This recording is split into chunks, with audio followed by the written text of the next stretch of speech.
راديو صوت العرب، عنوان التميز والارتقاء.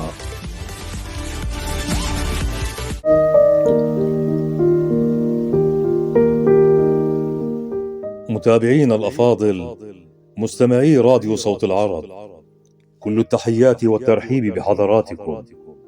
أيها الأفاضل، من مكارم الأخلاق السامية العلية التحلي بالعفو والتسامح، وهما من ألزم الأخلاق التي تخلص النفس البشرية من كل الشوائب والأكدار والعوالق التي قد تترك آثارها على القلب بسبب حصول الأذى أو وقوع الإساءة من الغير، وهذا أمر ليس منه وعنه مفر، لأننا لا نعيش كما يقال في المدينة الفاضلة، وكلنا خطاء.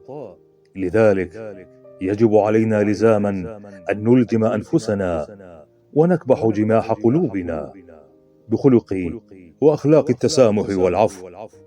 ومن أهم الآثار التي نجنيها تهذيب أنفسنا وترقيق قلوبنا وحصول الصفاء لأرواحنا ونزع فتيل الخصومة ووأد الخلاف والاختلاف وإطفاء نار الكراهية وبث روح المحبة، فنحسن لمن أساء ونعفو عن المخطئ ونقيل عثرة من زلت به الأقدام.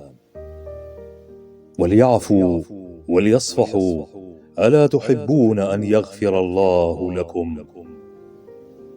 كان معكم صالح شريم من راديو صوت العرب.